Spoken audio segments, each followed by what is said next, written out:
Hello,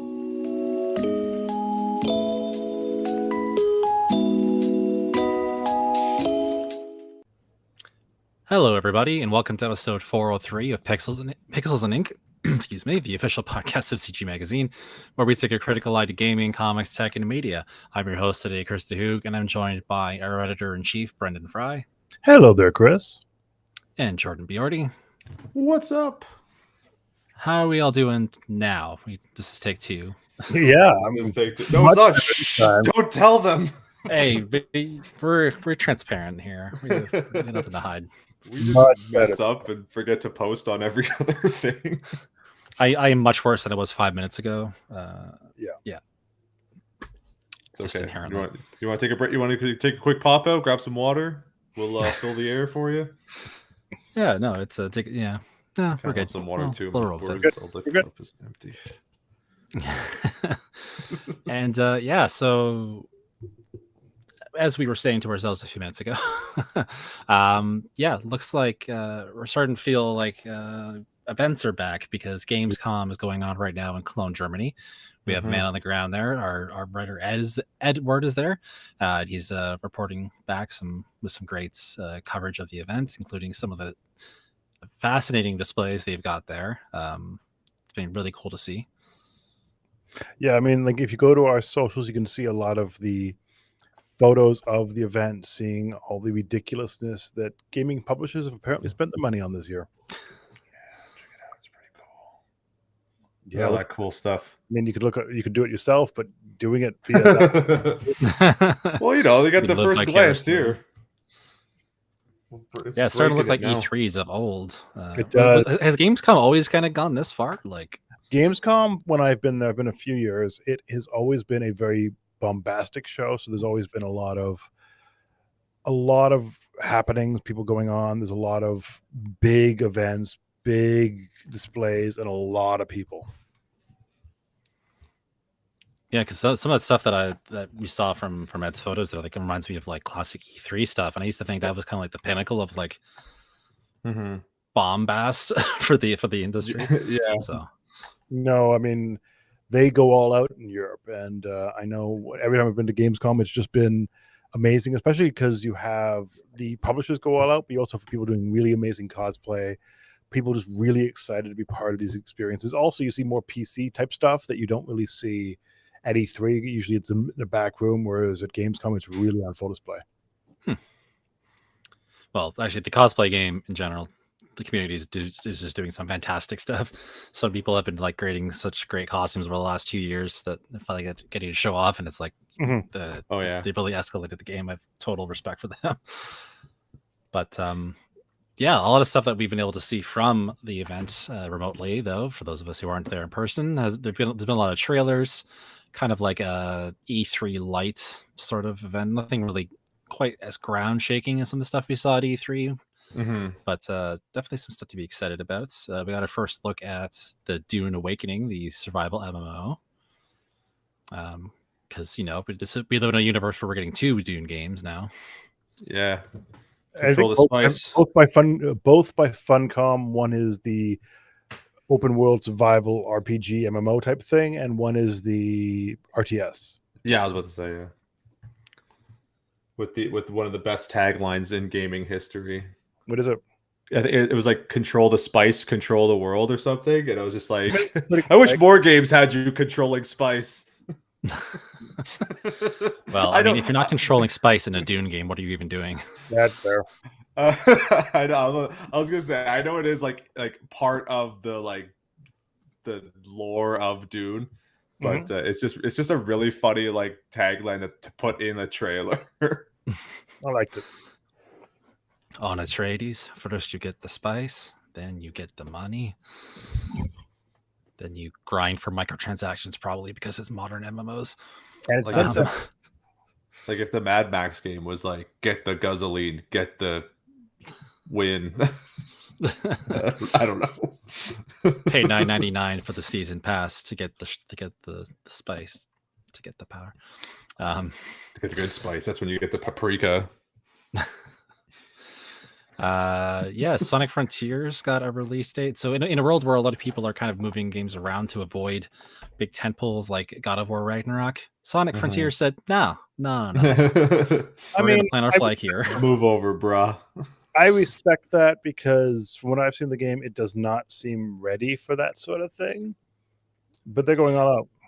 Yeah, I think I don't know how much of that maybe is Sega like trying to eschew fears because of like the initial trailer that came out or the initial like gameplay footage that came out did not really sell the game, and a lot of people were genuinely worried that it was going to be a steaming pile. So I think personally I'm a little bit more confident in it. Like it showed off some like actual like levels that you can run around it. It's not just a big open world thing. I think Dana tried it, and I believe Edward is going to be trying it at Gamescom. It didn't move me, but I've never been really a big fan of the Sonic Adventure style games. Yeah. I'm more of a fan of the 2D, and even then, only a passing fancy. So we'll see. Yeah, exactly. This looks like the kind of game that really is like for the hardcore Sonic fans who like have been like, pointing to the people who are making like the fan versions online of big open world 3D Sonic games and being like, "See, Sega, do this." I was gonna say normally that kind of approach doesn't work, but we've seen it work very well for Sonic, where like Christian Whitehead is basically rebuilt their games for them in a much better form. Yeah, but no, this new footage is definitely more inspiring. It's looking a little more fleshed out because when Dana had tried it, that footage they released around that time looked like a interesting engine, but just a very sparse, lifeless kind of world with no what's the gameplay loop here, right? Like even the way they kind of showed off a few more of what I guess some of the more like open areas are. There's like different like biomes for them now and stuff. So you're probably like, I guess you'll be switching between them or something. Like it'll be sort of like at least a less focused part of the game I guess it's gonna still have like more traditional Sonic style levels. Yeah, there's some shots in there that are more like the Sonic Generation style of like side scrolling, or at least like combo almost too. And are we actually not going to be fighting Robotnik in this one? That'd be interesting. I don't know. I'm sure he'll show up. He always shows up in some capacity. You'll be fighting some next thing, and then Robotnik will show up at the end like, "Bwahaha, it was me all along." Yeah, exactly. Yeah. Like it was me, Dio. Or me, Ivo, I guess. Dr. Kentover. A few other things were shown off. What was the one? The High on Life, the new one from Justin Roiland of Rick and Morty fame. Seems like a very divisive title because that doesn't do anything for me, but I'm also not a Rick and Morty fan, so I think I'd have to see more about it, like, because I guess I just don't know enough about it. And like the idea of having like a gun that's gonna like shout at me in Morty voice, like I don't really need that. No. It's not gonna sell a game to me. You know what I mean? Like I kind of feel like Trover Saves the Universe was a funny idea, and it worked because it was like kind of grounded in like the fact that it's a VR game. And just like that one, like I saw a lot of gameplay of that, and like some of the different like weird areas you go to were like pretty funny, but they were very self-contained, right? Like if it's this just like you have this like weapons that are going to just be talking the whole time and like reacting to the situation, like it's going to get old fast. And I wonder too, like how much dialogue they're actually going to record for it, because to the point where it's going to start like looping shit, and then it's just going to get annoying. Yeah, I feel like this one doesn't really need to sell too hard though, because the people who like that kind of thing, they're going to flock to it and think it's the next best thing, right? Like it's got a market pre-installed, so they just have to make it. I have to say one thing that did surprise me at this entire showcase was the Lords of the Fallen, because do we all remember when that first game launched back in 2014? I don't think so. Oh, you know what? Okay, so I didn't actually play Lords of the Fallen. Or no, wait, I did. Because I had to review. I had to review that the Lords of the Fallen. Yes, the Lords of the Fallen. because I had to review that crappy mobile game that they Yes. did of it, and then I went back and played the original. I was like, yeah, this is like kind of like Dark Souls, and then I never played it again. The first one was published by Bandai Namco, and it was fine. Like it looked good when it came out, but it just never. Oh yeah, it never felt as deep as like the Dark Souls series. It just felt like they had a really cool engine and they kind of made a Dark Souls like game. yeah, that's what I mean. And I think, didn't like Bloodborne had come out like a little bit after that too, so it was kind of like, I believe Lords of the Fallen was first. It was the kind of first knockoff Dark Souls. Yeah, because Bloodborne was 2015, so I think that was like I was already getting excited for that one. And Lords of the Fallen was 2014. And it was it also Bandai Namco? So it was like another game by the same publisher for like a Souls-like. Mm-hmm. So weird. The first of yeah. May, looking back at it now, right? Like that's just the thing people do now. It's make Souls-likes. But I have to say, the game looked good. Like I know that was one thing I can say about it too. Like that was a really good trailer. I have no idea what the actual game looks like, but that trailer made it seem like a metal Dark Souls that was just like, yeah, we're metal. Deal with it. Yeah, I don't want to come off as like Mr. Cynic here, but like I think Mr. Cynic? No. Well, I was just because there was a lot of stuff that like didn't grab me with a lot of the like reveals, because again, it's just like it's all like kind of like just video footage and like concepts and not like real solid gameplay.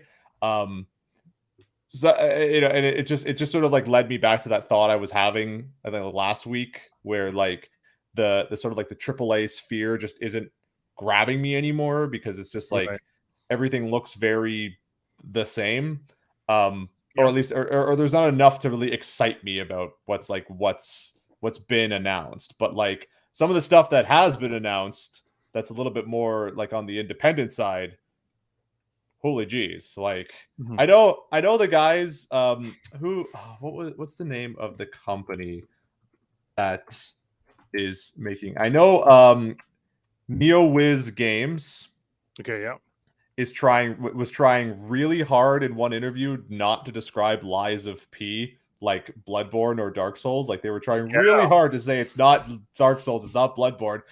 It looks a hell of a lot like Bloodborne, and I am here for it. I mean, I actually think Lies of P looks pretty cool. It looks amazing. Oh, the Pinocchio. Yeah. It looks really Pinocchio Bloodborne. Yeah. I really like how it looks. It looks really sharp.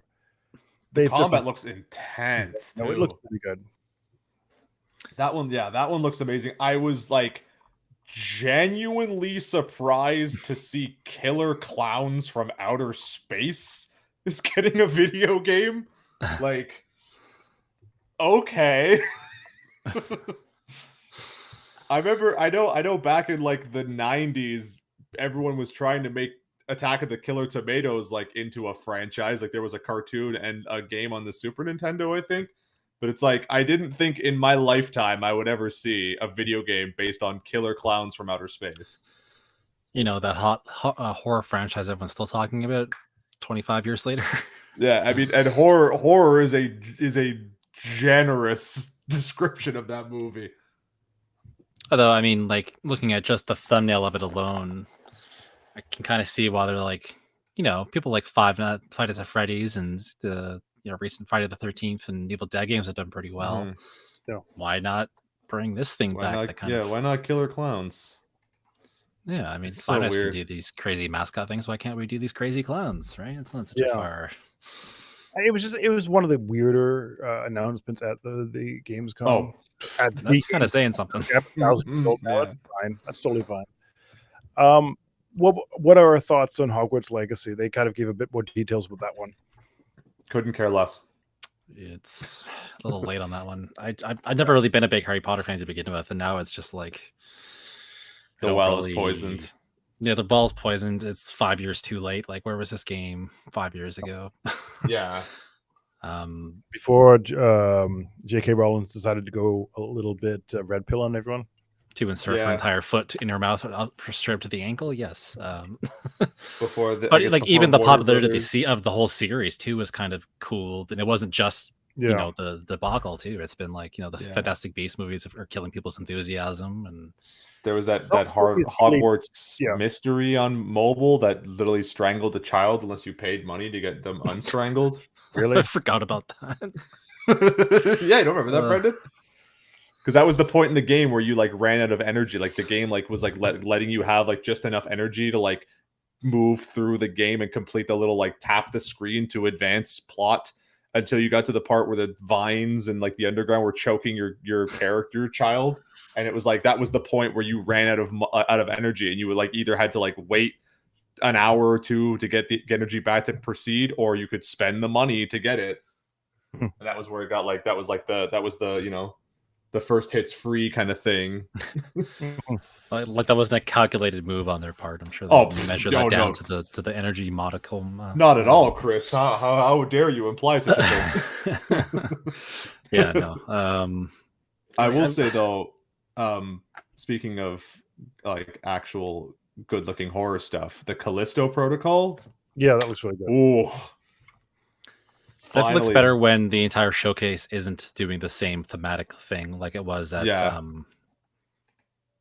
was the last? Well, actually, it was E3, wasn't it? Where they had it was last year's E3, I believe, that they kind of just showed off like the visual trailer with the scared dude like getting chomped on. It was earlier this year. Like they showed off Callisto Protocol again, and then everything else that followed it in that showcase was like horror in space, horror in space, horror in space. And it's like, okay, which one is which now? Like everyone's doing the same thing, and it's hard to keep them straight. But I think this one, at least to me, because it does really look and kind of almost, it looks like, I guess it looks like it feels like the like spiritual successor to Dead Space, which I'm like really excited about too. It's from the same developers, right? That's right. It is the same developer. That's right. Same creator, not the same developers. Visceral Games is still technically part of EA, I guess, sort of. Are they still part? Because they liquidated them, right? Yeah, but a lot of the team are still part of other parts in EA. Okay. But the heads of the studio went on to work at Sledgehammer. Was that it? And then did this game, if I remember correctly. I'm forgetting now. This was so long ago. Oh, I'm Googling, and we all know how fun Googling is. We did like a Google jingle to play. Googling. Googling. Anyway, yeah. So it looks super good, and I'm here for it. It does. The thing that kind of grabbed me actually was where winds meet. It's drawing a lot of comparisons to Ghost of Tsushima. Okay, yeah. I'm not sure that's valid, but it's like I see where it's coming from. We'll run with that if it's an easy way to sum it up. But this time set in like a Chinese dynasty type of setting instead of feudal Japan. I'm just going to correct myself. Glenn Schofield, who worked on Dead Space, is also doing the Callisto Protocol. Technically, it's not Visceral Games, but it's one of the people that started Visceral Games. Okay.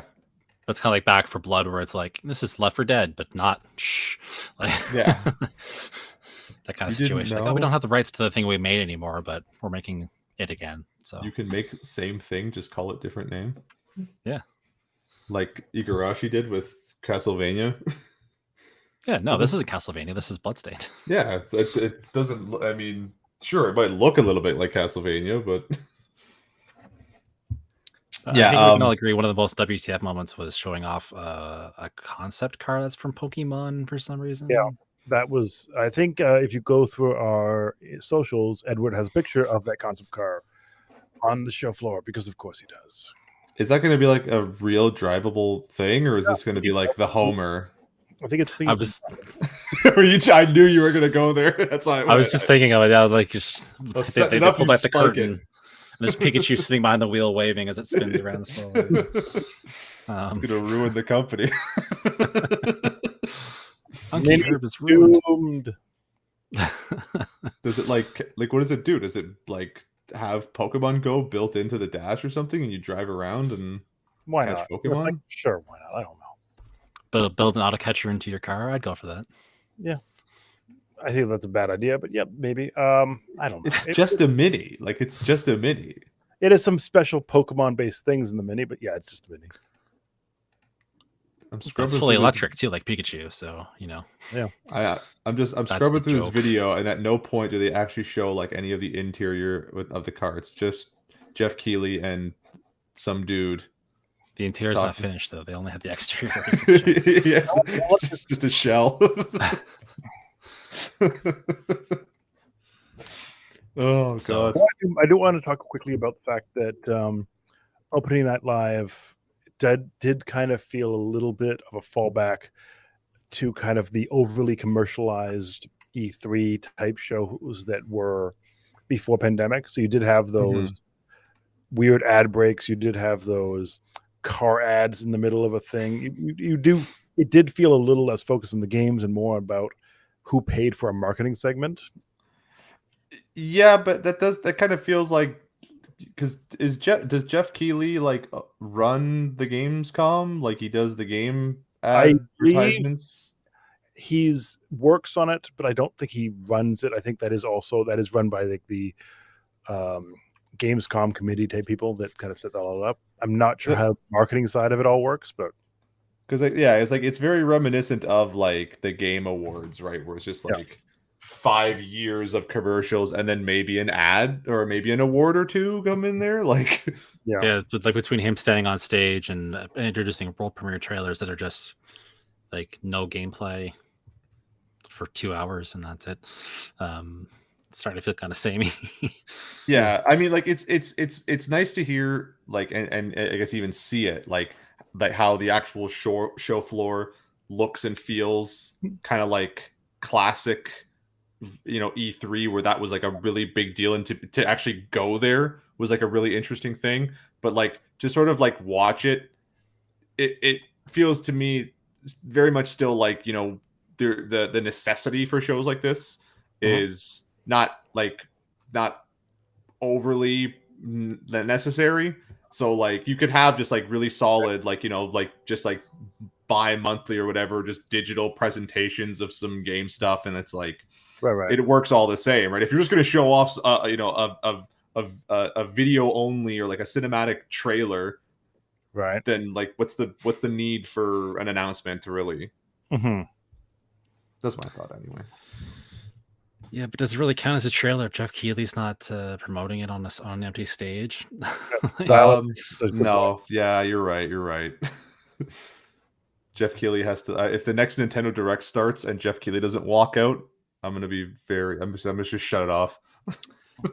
I'm just disappointed. Square Enix had a good thing going for a little bit there, where they had Matthew Mercer promoting or doing the voiceover for their Square Enix Presents things, and they haven't done it for like a year, and they sold off all the studios that they were talking about at those things. Yeah. It's like, you were this close. You had Matt Mercer. They're gonna sell Matt Mercer for more NFT money. That's a whole other can of worms. But it's just like we had someone else involved in the space, and it wasn't Jeff Keighley or that one guy who does Nintendo Directs all the time. Yeah. Just, who is that guy anyway? He's got such a cool voice. I love that guy's voice. Oh, he's good. It's just like, it's nice to hear someone who's not those two people. Yeah. These things. A brand new adventure awaits. It's so great. He loves his job, it shows. Oh yeah, no, he does. It's campy as hell, but like, yeah, it's like he's having such a good time. So I believe Gamescom's going on through the rest of the weekend still, right? Or it goes on till Sunday, I believe. So there's still quite a bit to enjoy. I think all the big announcements are now done. I was gonna say, I kind of feel like we're done all the bombshells that are going to fall out of it. So 100%, I don't think there's any more bombshells that are going to happen this year. Then again, I've been surprised in the past. It's possible we'll see something, but we'll have to wait and see. There is still a lot of coverage coming from CG Magazine, so if you are excited from Gamescom, you can keep checking the site. Got a few interviews coming, I believe. There's quite a bit coming. I believe I know there is, because I did it, an interview with the people from Warner Brothers about Gotham Knights, and then Edward has a lot of previews and lists coming that will kind of show off what's excited at this year's show. Awesome. Something to look forward to on the website there. So bombshell kind of came this morning, and it kind of kicks off a chain of other topics involving Sony. Sony announced this morning a surprising price increase on the cost of the PS5, almost globally. So, well, here in Canada, the price of the PS5 bundles or the PS5 units are both going up by $20.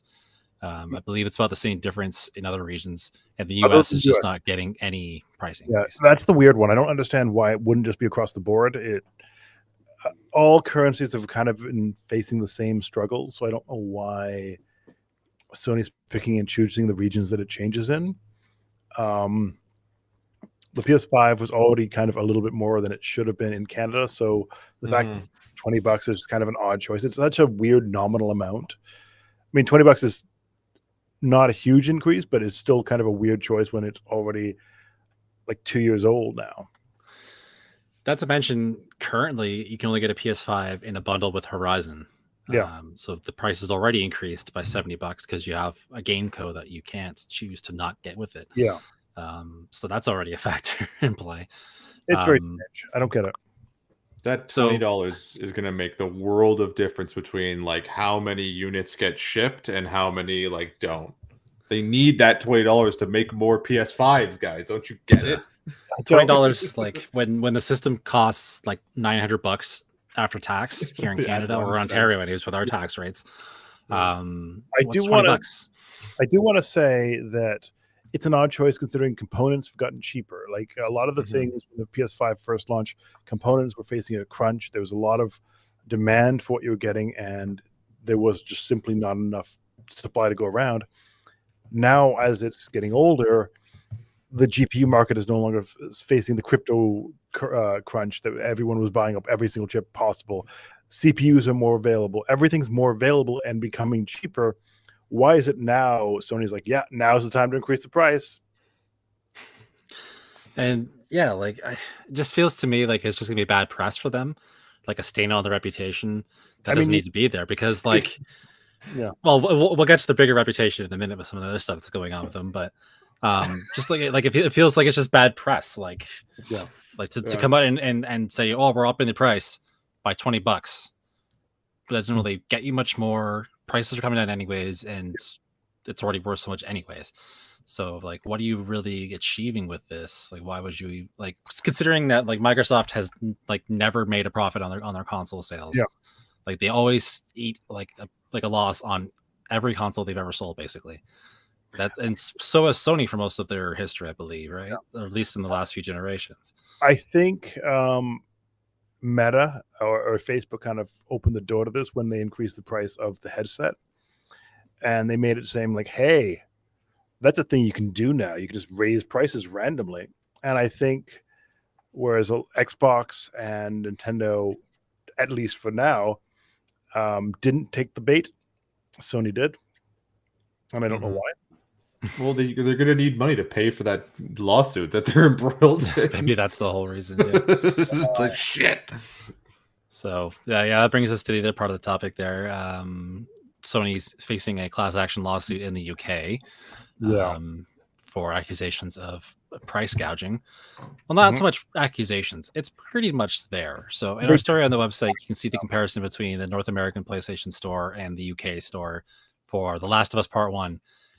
Which costs $69.99. I believe that's the US dollar for the standard edition, or also £69.99 in the UK store. Pound sterling. That just doesn't correlate that way. So they're facing a £5 billion class action lawsuit. I mean, we were saying this before the podcast. I don't see this going all that far. I might be wrong. I see them probably settling because class action lawsuits, when they're this massive, usually result in every person that bought a PlayStation 5 or bought a game on PlayStation gets $5 or £5 back. So it'll probably work itself out to a few, probably 100 million or so total, maybe. And that's if all those people actually redeem it. And that's the thing. Like, it usually be like you have to claim it within this like 4-month window, and if you don't get it. So they put this money aside if someone does claim it, but usually it doesn't work out to be that much. Like, I think I did that when Microsoft they had some lawsuit that they were gouging Windows or something like that, and in the end I earned like $3. I'm like, cool, why not? Did you spend it all in one place though? Oh yeah, all one place immediately. You gotta make it last. It's such a big windfall. How could I not? Yeah, that's really been Microsoft's territory traditionally to kind of do this kind of thing. They've had a lot of that in the 90s for sure. Yeah, maybe they'll give everybody $20, so they had to jack up the price by $20 to offset that. Honestly, I don't know if the lawsuit's going to go somewhere, but it is worth talking about the fact that prices should be unified across the board. If you happen to be buying a game in Britain, you shouldn't be paying $20 more than you're buying it in the US or Canada. It should basically work itself out based on exchange rates, especially with digital storefronts. I do think the claims that how dare Sony take a cut of the sale, that's stupid, because you're selling a game, you're maintaining a storefront, you have to earn a cut of those sales. That makes sense. Should they jack the price up to do so? No. Absolutely not. Yeah. So yeah, given the price increase and in this lawsuit case, that brings us to the third kind of subtopic for them this week. They've announced that the PSVR 2 will be out early next year. So what price point are we kind of thinking that's going to run at? I mean, it's going to at least $20 more than it was originally going to cost. Yeah, exactly.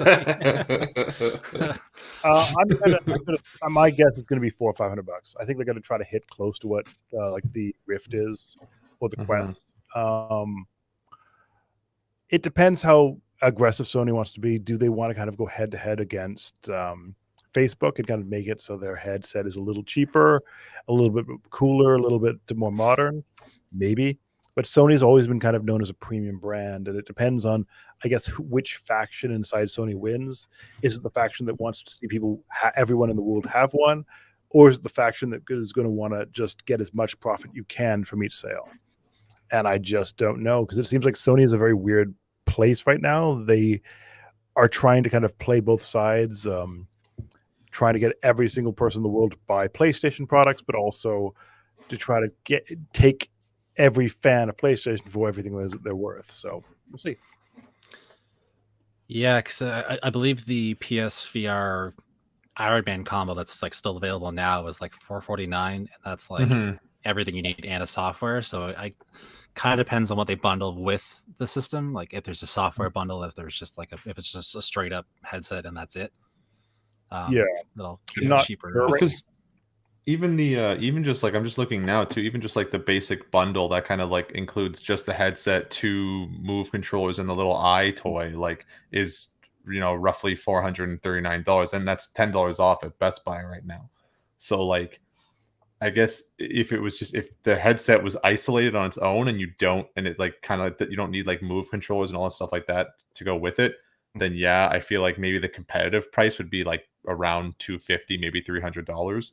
But even that still feels expensive, like for people who already either like are trying to get their hands on a PlayStation and now have to pay $500 even just for a digital version of the PS5, and then to throw an extra $250 to $300 on top of that for something that still is pretty gimmicky.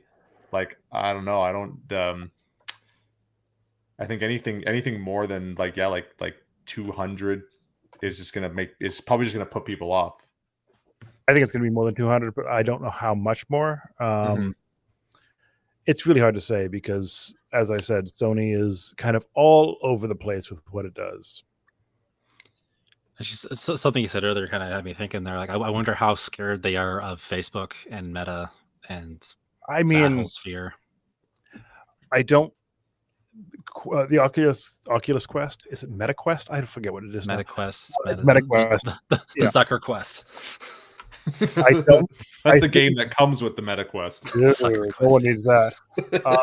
I think Quest 64. I think every move Meta's doing, they're kind of alienating the gaming audience. I think they've tried to they were trying to make it like this marketplace that it's a new marketplace they've never touched on before, and less about the games. And I feel that that's kind of pushing people away from it. But it also doesn't need a system. You don't need the a PC to use the Meta Quest, whereas the PlayStation VR 2, you will need a PlayStation 5. So that's a bigger barrier to entry. So I don't know what the market for VR is right now. I think it has potential, but it's still kind of a mess. Yeah, Facebook has this like insurmountable user base technically, and that they have all the Facebook users out there that they can easily market to and push this thing towards, whereas the PS5 is an obvious tech hurdle. But at the same time, Meta, that software they keep showing around, like whatever, like if is that Meta, the social space in there or whatever, that thing looks like PlayStation Home, and Sony did that 10 years ago. Yeah, and this is the best that like Meta can come up with now in 2022. I was going to bring that point up, whereas the thing Meta is trying to push right now is something that Sony tried in the PS3 era, and that thing tanked. No one cared. Do we need that back? No. Do we need a game that looks like it's from that time period? Lord, no. So I have no idea what they're doing with that. It doesn't even look like that time period. Like that first screenshot that Zuckerberg sent out of himself, of his avatar or whatever, like people are photoshopping onto like Nintendo 64 box art. Like it looked accurate. I just like they sorry. It's weird. I really don't know what's going to happen to VR. I think Zucks is the wrong person to have it in control of, and I don't know if Sony is going to put enough effort into it to make it anything major beyond a kind of a niche item. PlayStation's had a lot of accessories, and I think the PSVR is one of the few that actually did well-ish.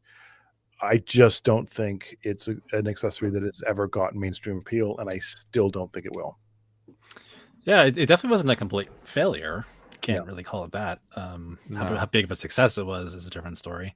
Yeah. Great comment in our chat, actually. Toaster says, play a wide variety of games, but just don't see a VR appeal. Yeah. And I think that kind of sums up the mindset of a lot of gamers. And I can't help but feel a little bit too, because like the PSVR kind of came out in a time when it seemed like VR was the next evolution of gaming. There was this massive boom, like HTC had just like put out the Vive, and like I think was it like the Oculus 2 or 3 had come out. The Rift that's right, the Rift had just come out. So like I think because a lot of people in like media and like games media too was saying like VR is the next big thing, Sony jumped on that, and probably to its own detriment, because like it just and I've said this multiple times, like just in terms of what you can make in a VR game, like it's a little too restricting. Like the initial illusion of that kind of like immersion is neat, but it does kind of wear off after a time, especially if you kind of just like are sitting down at in a chair with a controller, your controllers in your hand. Like there are obstacles, right? So I don't know, it's just like like the idea that you can just kind of look around and see things, and you have that depth perception is cool at first, but it's like, how do you build a really good game around it? Like outside of some of the more like cult examples like Half-Life Alyx, and that's the only one I can think of. I can't even think of a game beyond Half-Life Alyx. I feel like even Alyx, I would probably just get like annoyed with at a certain point, just want to be playing it with a controller like a normal Half-Life game. I agree.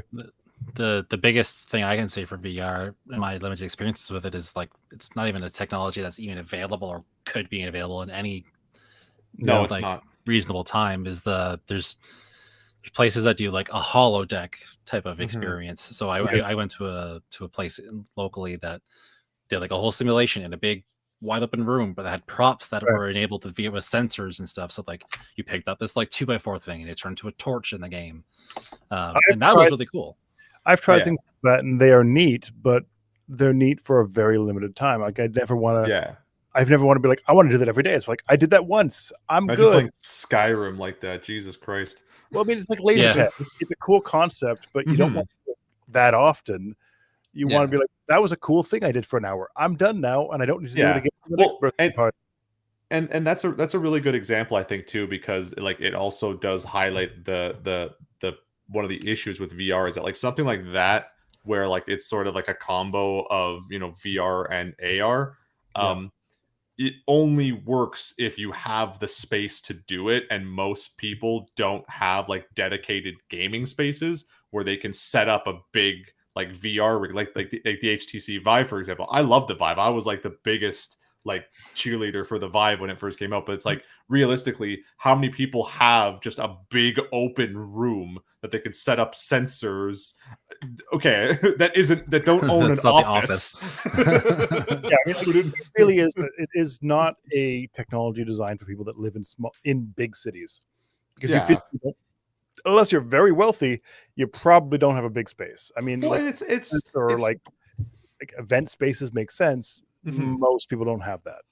Well, I was gonna say too, it's part of the reason too why that whole Mario Kart like living room experience never took off, right? Because most people just don't have like space in their house to design their own Mario Kart tracks and race little carts around all the time. Yeah, another great quote from Toaster there. That there's potential for games like Sea of Thieves that would be awesome to grind for hours on in VR, but even that's not something that a lot of people would want to do daily. Yeah, it's and I feel like that's dependent too. If you only stay on the boat, how do you go out and explore the land? Yeah, I mean, it's like if you just want a boating experience, then VR would work really well for that. Like that being said, I think if anything's gonna like push VR to the next level, I think it might be the kind of power that the PS5 has. We still don't know anything about the software really that's going to be included, like playable on the PSVR 2. Like we saw some trailers and stuff recently, but that's it. Like there's not even really been much gameplay per se. So it's like, and then even then it's going to take developers some time to really play with the technology and really see what it can do and what they can push it to do and everything like that. So I mean, Zuckerberg's not going to be the one to really push VR forward. No. But I think Sony's got a chance if anyone does. Yeah. Definitely makes more sense for them to be playing around in this space than to be playing around in the portable space anymore. So yeah, no, Nintendo's got that pretty wrapped up. So I was thinking about that earlier because when the PSVR started, I think the Vita was still active. I think it was active. Yep, the Vita was still around. So then now between the Vita being what it was and the Switch being what it is, I think they're wise to be playing around in this space instead, because no one's going to be pushing the tech forward as far as they can necessarily. Yeah. So. Yeah, well, that's how things are over in Sony land. Yep. Well, do we want to, before we fully wrap up there, do we want to talk about the cool Pro controller they announced during yeah. Gamescom Open Night Live? I saw that, but I didn't really get a good look at the controller. It's just like an Elite controller for the PlayStation, and that's something people have been asking for. Also, it's something that people, especially with kind of accessibility needs, the fact that you can map different buttons to like the back triggers and stuff like that. It's great. You don't have the finger dexterity that me as an old person has problems with.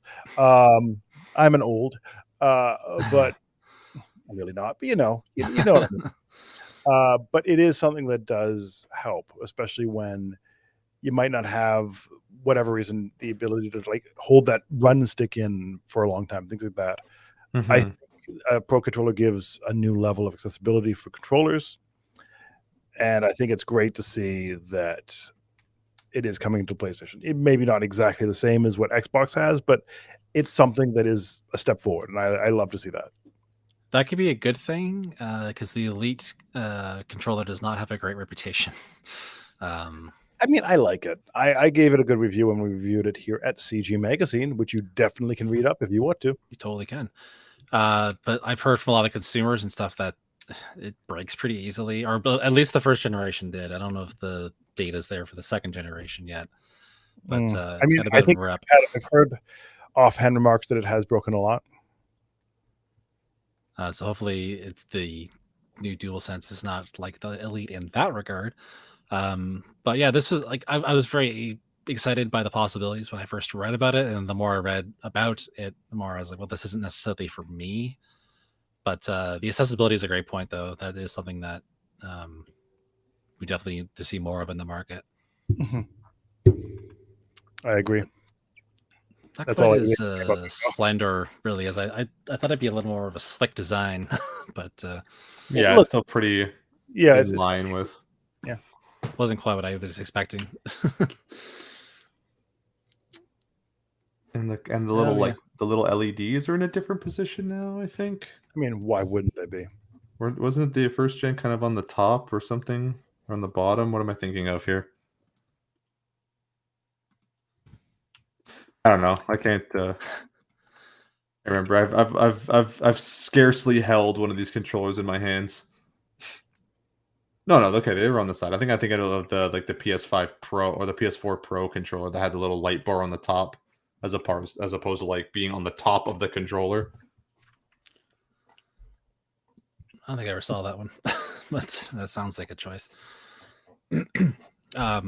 Yeah, a little bit of actually first-hand experience from the Elite in the chat there. One lasted a year and a half, but only for a few months, with the right bumper being the thing both times. Yeah, that sounds like a common problem, actually, with the bumper. I've heard that one specifically. But I mean, all controllers kind of are having some problems these days. Like, I've heard reports even of the PS5 standard DualSense having thumbstick drift. Just they did, like, maybe not as bad as the Joy-Cons, but still a thing that is going on. Nothing's as bad as those Joy-Cons. Actually, my DualSense gave me some grief the other day. The battery was almost dead, and like the auto tracking in Destiny was like being all over the place and had me terrified for a minute. I don't want to replace mine. But anyways, moving on to some other non-Sony franchises. So we have some big sales numbers recently for a couple, well, mostly new franchises. Elden Ring's one of them. We can call that a new franchise, even though it is heavily Dark Souls. Franchise from a older, like a developer that's well established. Yeah, it is Dark Souls, but it is also not Dark Souls. Well, I mean, that's what I was gonna say. Like, I don't know if it's apt to call it a new franchise, but I guess it's just a part of the franchise that is like the Soulsborne series. Like insofar that, I guess, like, Dark Souls is its own franchise, Bloodborne is its own franchise, but they all exist under that one umbrella. I wouldn't call like any one of those games like their own game, the way that, like, Mario Kart is its own franchise compared to like Mario, or like they are all almost identical games. I think there's a deeper way you play in Elden Ring compared to Dark Souls. I think it's a different experience. Yeah, no, absolutely. I think the combat and the way that the different elements they've kind of put together do make it something special. But it does, if fundamentally, they're all very similar. They're all the same basic. Yeah. It could be called Dark Souls, the Elden Ringing. And yeah, that's fine. Sure, it's fine. If you see that you died, it's stop. You've gone too far. Yeah. Well, Elden Ring has posted 16 million units sold so far, which nice. It's a big number in itself, but when you compare it to something like Breath of the Wild, which is like the biggest thing on Switch, well, not the biggest thing. Mario Kart's bigger, but Breath of the Wild has, for example, sold $27 million or units since 2017. So really kind of puts it in perspective that Elden Ring has gone this far in 6 months now, 7 months. Yeah. Wait. I don't know. I'm really bad at math and calendars. You know what? It's crazy because I was gonna say it's 28 mil now. 28 million? Yeah. 28 million as of 2022. But then I was looking because I was kind of thinking, I'm like, wait a minute. I'm like, there's got to be one that's close. And I was like, Animal Crossing did really good numbers too. I think I don't know if if I can get the full number set. Lifetime as of 2021 was 38 million. Really? Yeah. Damn. So that's yeah. So I was thinking, because I was like, I knew if something, it's just something to me. I was like, I know Breath of the Wild did good, but I could have swore Animal Crossing did better because it was really backed up by the pandemic. I mean, also it's just such a fun game to just play. Yeah, it's true. They're both. I mean, I still loves me some Animal Crossing. Yeah, Mario Kart 8 has 46.82 million units sold on the Switch only, actually. Just see what's comparable here. I thought I saw too that well, yeah, no, Monster Hunter Rise Sunbreak did, like, that was like a couple days ago. It just surpassed 4 million. That was just the DLC. So I think according to Statista, I mean, those are not always accurate, but it's a good starting point at the very least. Yeah, it was, it's saying I guess we can say roughly 10.3 million, which is pretty, I would say, is pretty admirable for a Monster Hunter game. It's a fairly niche game. Kind of fallen into a trap of comparing Elden Ring to Switch sales here, just because of one point that Phil made in his article about it. But it does bring me to another point, another one I wanted to bring up that's done pretty well. Kirby and the Forgotten Land is sitting at about 4.53 million units sold, and about the same. It came out around like a month after Elden Ring, and that's a pretty good showing. It gets on par to become the best in the Kirby series. Before too long. Which Sakurai even kind of admitted to today in the video on his new YouTube channel. But the other one that we want to mention to really draw attention to was Cult of the Lamb. That's like been a big indie hit over the last month. And that's broken 1 million units sold last week. That's doing well for Devolver, I have to say that. Yeah, this one, I haven't checked it out yet. Have either you played it yet? I played a bit of it. I really enjoy it. It is kind of a Souls light, I guess would be the best way to describe it. It has kind of, it's like if you had Animal Crossing and you had Dark Souls, and you're like, what if those two games were together? That's literally how everyone's been describing I have an apple. Yeah, like boom. That's basically, that's pretty much, Brendan's right on the money there. It's like, it's how everyone's describing it online. It's just like, what if Dark Souls met Animal Crossing? Yeah. I think it's weirdly dark, but also weirdly funny. Yeah, it's tongue in cheek. It is tongue in cheek. It's very much tongue in cheek. There's a lot more poop than I thought would be involved in a game like this. And honestly, that's what's turning me off of actually trying it out. Is that I heard you spend a lot of time just shoveling poop, and it's like I can wait for them to kind of patch that. Apparently, it's very useful. It's just, well, frankly, I've been busy playing other things on the Switch, but like, I definitely want to check it out. Yeah, because my time's been pretty divided between like Monster Hunter. I have not stopped with Monster Hunter since I got Sunbreak. And Animal Crossing. I had to do all the Fortnite stuff to get all my Dragon Ball Z stuff done. And that's kind of been it. Like, I kind of, but then I started going back. I started replaying, or not replaying. I went back to Garden Story again recently, and I forgot how great that game was. I started playing Tinykin, which is really cool, and there will be a review on the website about that very soon. So yeah, it's been a lot of really cool indie stuff on my plate lately. Yeah, I can't say I've actually talked into too much lately for that, but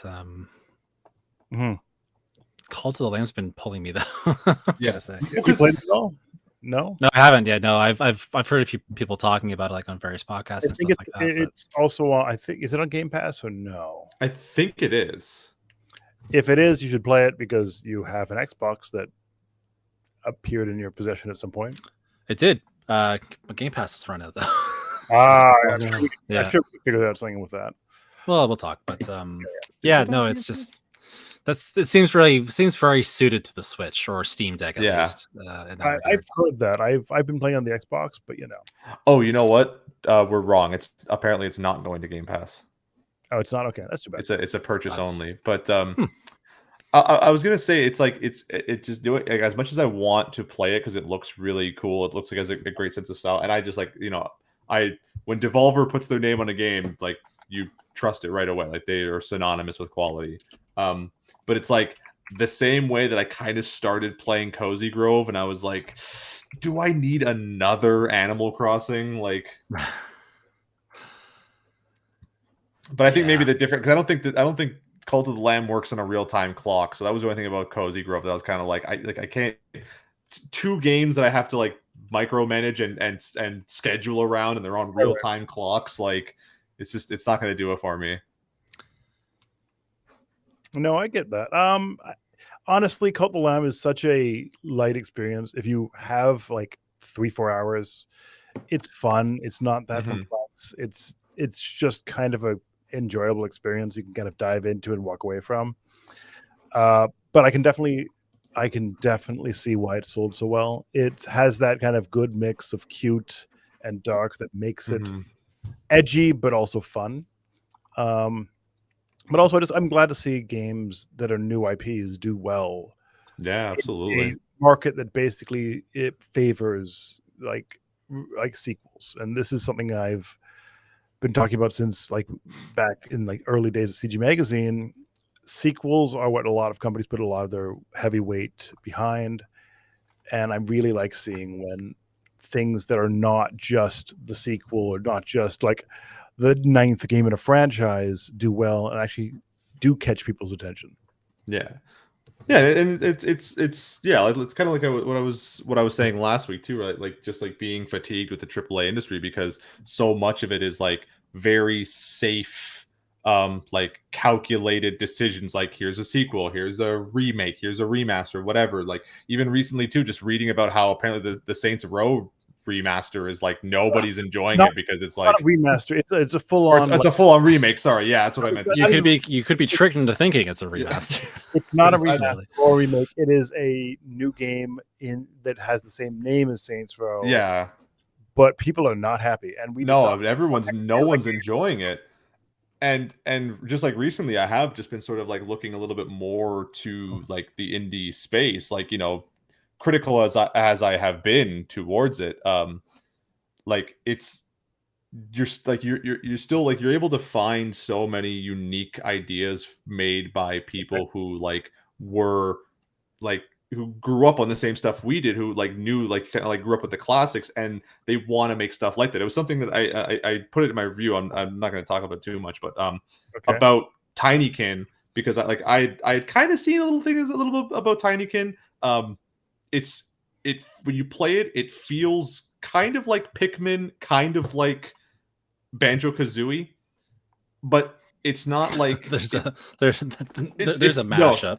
No. Yeah, no, this is what I mean. But it's like, and I said it in my review, it doesn't feel like a game that was designed by imitation. It was designed by inspiration. It kind of takes those two like gameplay styles of like, you know, having this like multitude of these little guys who follow you around and you sort of use them to complete tasks, but you also have these like really big open areas to explore, and there's all these little nooks and crannies and secrets to find, and it's like it does its own unique thing with it. It doesn't feel like this I'm playing like Little King Story, where it was just straight up Pikmin, and it worked, but it was just straight up like was Little King Story kind of a dark Pikmin? Dark comedy. It was again, it was tongue in cheek. That's fun. But it's not stupid. It still had a very cutesy design. Like it's like thematically it's kind of dark, but like it was cute in its execution. Yeah, like this doesn't feel like either one of those games. Like it kind of took ideas from it and then sort of made them their own, and it works in its own little way. And like it's so like the whole time I was playing, I could not put it down. Like, and it's good to see more games like that. Games that like, you know, take ideas and inspiration from like the classics, or like, and then find ways to do their own unique things with them, right?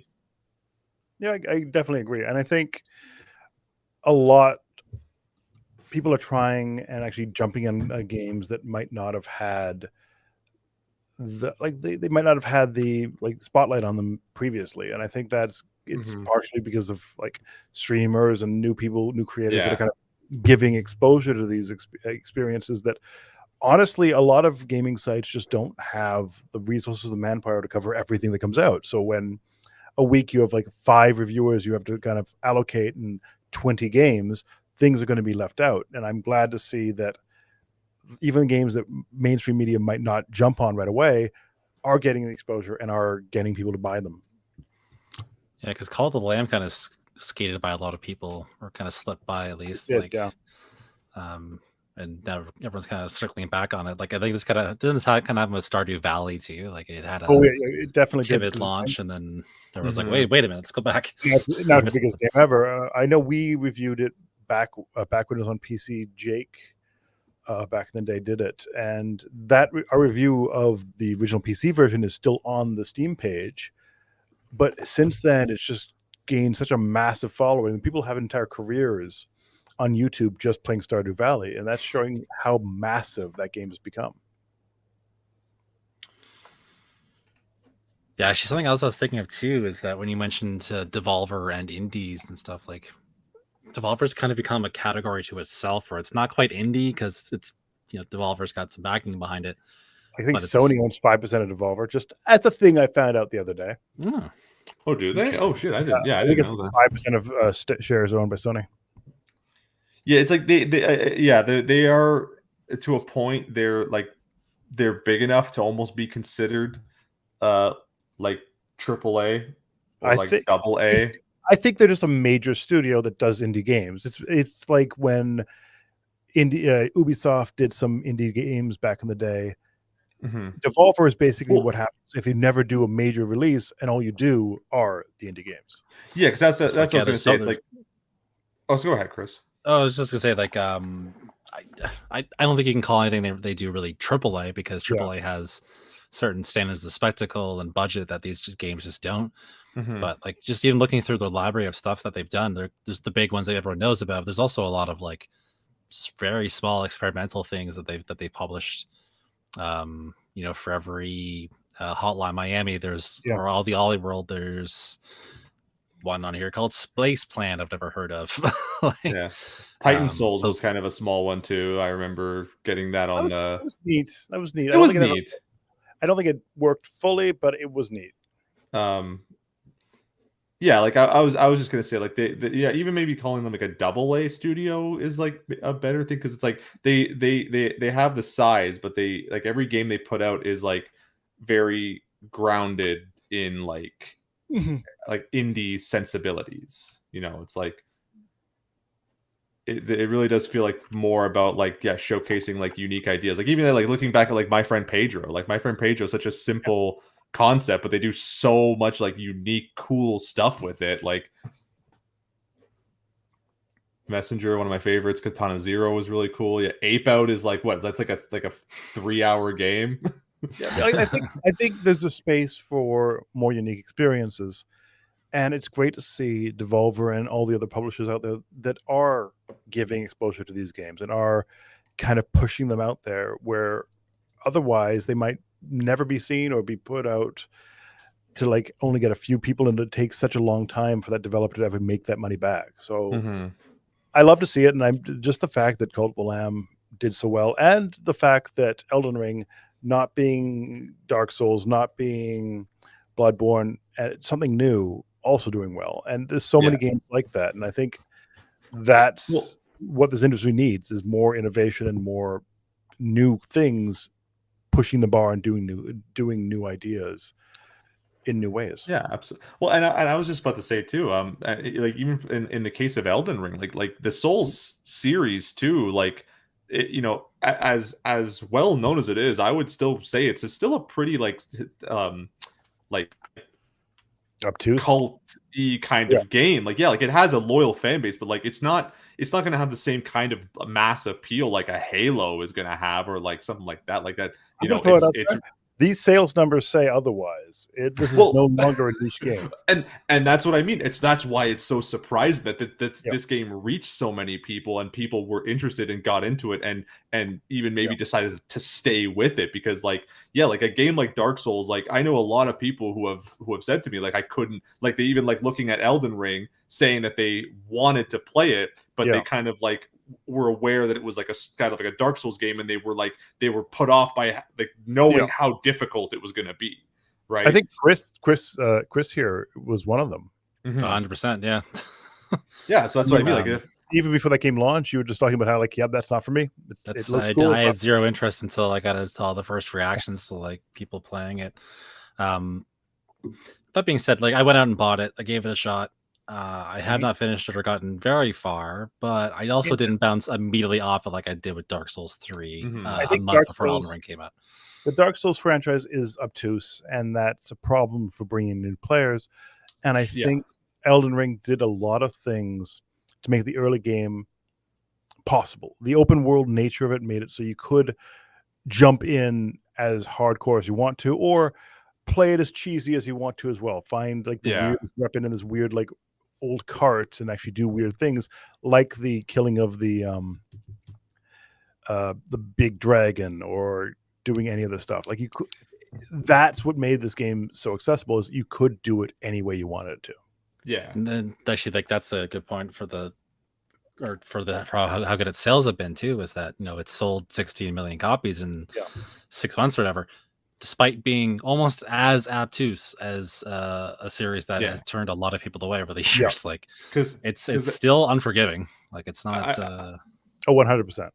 I might go so far as to say that like that's the one thing that I think From Soft is like good about, like they continuing the Souls series, fairly aware that it reaches a very small audience. Like they could try to move on to things that'll be a little bit more like for everyone, a little bit more accessible, I guess, but they don't. Right, they're committed to their vision and they like deliver it. And it's really nice to see. It's really inspiring. I 100% agree. That being said, I would also be very curious to see how it would have done if it wasn't carried by the Dark Souls pedigree, or George a lot of as well. Yeah, that too. Although I keep forgetting he's involved in it because it doesn't really show that much. I mean, I think the storyline does. It's bonkers in ways. So, I could see him involved in that storyline. But then again, who knows? I do want to, before we wrap up, though, I put it in the chat. It seems like the BioShock movie is actually moving forward on Netflix. Oh, finally. It'll be directed by Francis Lawrence. I Am Legend, The Hunger Games, Catching Fire, and Slumberland. From a script by Michael Green, Logan, Blade Runner, and American Gods. So that's pretty cool. Yeah, Francis Lawrence did a pretty good job with two of the two things on all this stuff that I've seen. I Am Legend, The Hunger Games, Catching Fire specifically. I have never seen Slumberland, so I cannot say on that one. But never heard of Michael Green with Logan and Blade Runner 2049, those are two fantastic films. So I'm hoping it means good things for the movie. But that movie's been since. I remember when Neil Blomkamp was going to direct that at one point.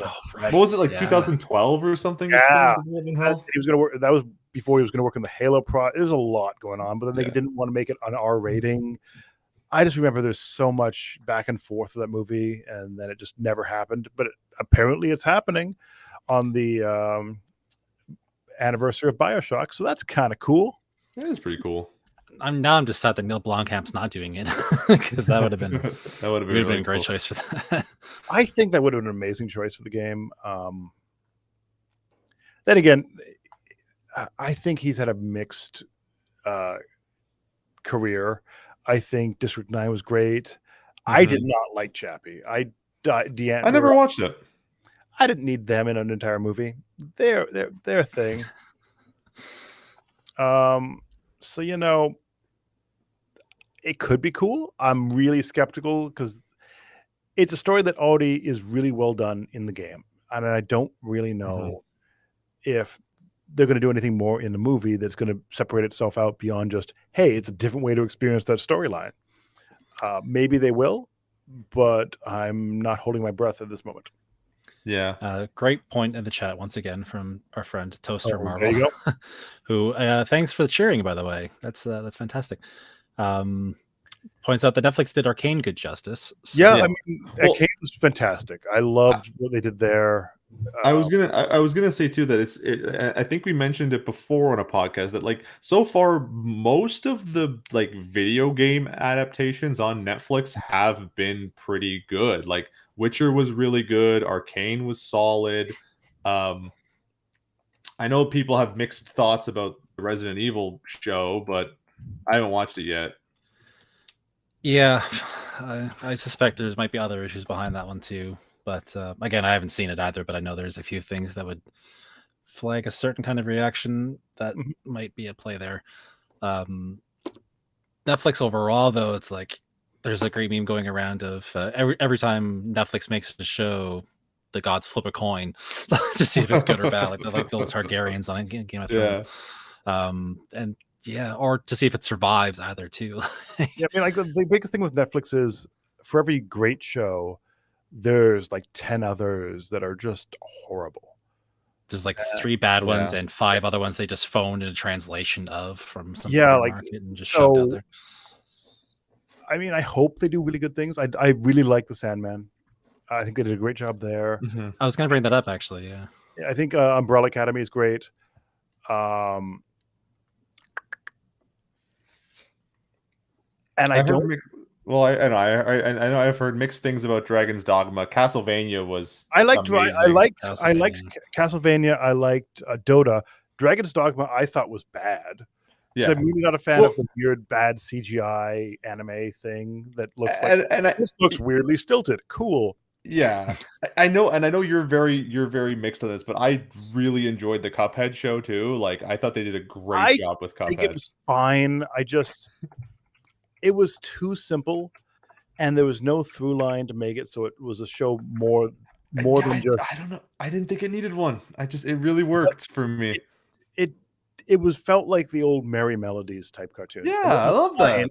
Yeah, they were fine, but they had no depth. It had nothing that if you're an adult you could teeth into. Like, and you know what? And it did things, and at the end of the episode, it always said, "Fine, sure, whatever." And it's still, and we still have Sonic Prime coming to Netflix that we're we're hoping is going to be good. The snippets were kind of interesting. Yeah, but we'll see what a final product looks like.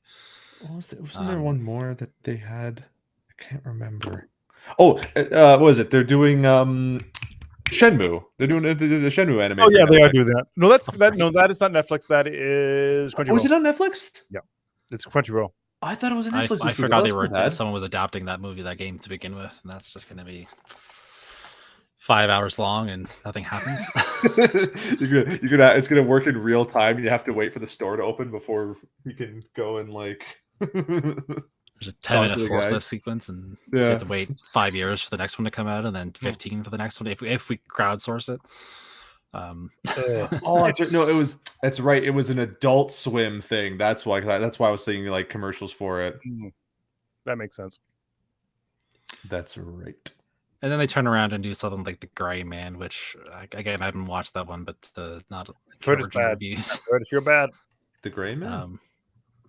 Gray Man, yeah, they threw a bunch of stars at the wall to see what stuck, kind of like what they did with Red Notice, where they had the Rock and I feel Ryan that Reynolds and Gal Gadot. Literally, they said, "Hey, who can we get for this movie?" And they said, "We got these people. Like, do we have a script? Nah, we'll wing it. We got this." And it's fine. People just want to see the stars. They don't care about storylines. And Chris Evans is CIA man. Who does is a CIA so is thing? Ryan Gosling. They are both hot CIA people. Yeah, well, what do you want in a movie? You got the Endgame directors to do it too. I do like hot people, so that's fair. Yeah. Right. So what more do you want? Hot people. Substance? Get out of here. Just hot Ryans and Chris's. I want Glow season 4. That's what I want, damn it. I really want them to finish that show. They're supposed to do a movie to finish it off, and I no idea what's going with that. I just plowed through Final Space, and I was genuinely surprised at how good it was. Because like the trailers, like when I initially saw the trailers for it, like just running like on like the front page of Netflix, I was kind of like, this looks dumb, and this looks like it's maybe trying to be like Rick and Morty ish or whatever. Like, but then like watching it, like it was so super good. And then like, I think I read about how it got like canned in the whole like Discovery, HBO or whatever like merger and Final Space. Everything. You get killed in the merger thing. I think so. Yeah, it was one of those things that the whole like the Times Warner and Discovery Plus it was one of the shows that like didn't do well enough numbers to like justify, because it started on TBS initially. Oh, so we're never going to Netflix. Never going to finish then. No, and it ended on like the cliffhanger of cliffhangers. Yeah, the universe is ending. Oh yeah, like that. Like, so good. Well, apparently it did end because so it's not happening. That whole Warner Brothers thing is getting real ugly since we're. I wanted to. We can wrap up here, but Mhm. Apparently the company was trying to save money, and their market cap dropped almost $6 billion over the course of a week. So I feel they failed on this saving money thing. How's that working out for you? Yeah, I feel that's not great. Keep cutting jobs in animation. I think that's great. I do also want to point out the fact that Infinity Train's creator has just come out and said, yeah, there's no way you can legally watch that show now because HBO Max has taken it down. And been a lot of shows like that, actually. Yeah. So he's like, yeah, if you want to pirate it, I don't know what to tell you because you can't watch it any other way. Yeah, I've said it once and I've said it 1,000 times. Pirate everything. Except don't. Wink, wink. Except nothing. Except don't. Wink, wink. But pirate everything. But don't. Really don't. CGM does not endorse piracy. But we sure as hell participated in it. No, we don't. I'm joking. I'm just joking. Incriminate yourself.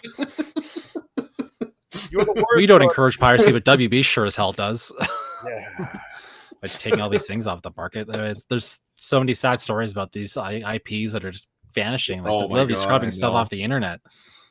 It's so bad. Like what is going on over there? And then apparently they only have the budget to release like 2 movies for the rest of the year, and it's August. And you're WB likely going to be Flashpoint, and they're just gonna, I guess, take the L on Ezra Miller being even that's not even this year. Like they're doing that's 2023, yeah. Oh, did it get pushed? Yep. I think it was always 2023, was it? or at least it has been for the recent stuff. But then so Black Adam's coming this year, and I think they have like some kind of romantic comedy. I forget what it's called. That's the other movie they're doing this year. They had to push Aquaman and something else out of this year, right? Because they don't have the budget anymore. But you're WB. I still say I feel they should find a way to get Batgirl done because it's almost finished. Just release it, put it on streaming. I don't care what you do with it. Just a lot of people put a lot of work into that movie, and just shelve it so no one can ever see it. It's just a disservice to everyone that's worked on that project. Even if it's bad, it's better to just like, yeah. I don't care. When has that stopped Warner Brothers before? Honestly, yeah. I feel really bad for everyone that works on these projects. Like all these cartoons, all these different series that HBO Max was known for, they're destroying historical records of these unique projects, and due to the nature of streaming, there's no way you can watch it unless they release a DVD box set or something. These things are going to be lost to time, and that's just sad. That's the worst part of it. I think actually, it's like it's one thing to cancel it. That happens. Yeah. Maybe not for the reasons they're using, but still it happens. Yeah. But then to go around and then just scrub every mention of it from your social media accounts. It's just so weird. That's like it existed. People have record of it existing outside of your social media. Like it does a disservice for all the creators that worked for Warner Brothers. And I know already, like that's part of the reason their market cap dropped so much is creators are boycotting Warner Brothers Discovery because they just don't want to be associated with them. They don't want to have a project go all the process of making it, getting it out there, and just have it vanish. It's horrible to everyone that's worked on these projects, and it's horrible to all the people behind the scenes, the animators, the creators, the directors, the editors, that now just their a testament to their work is just gone. Mm-hmm. Toaster's putting out some great stuff in the chat about I guess disservice about their disservice as a fan too. And it's like, Yeah. Look at Marvel and Eternals. Eternals is their biggest box office flop when it comes to movies, but it still didn't. It did fine. numbers. It did fine, especially considering the pandemic and everything. Like theaters were not fully back in the flow everywhere globally at the time when it came out, and it still did okay.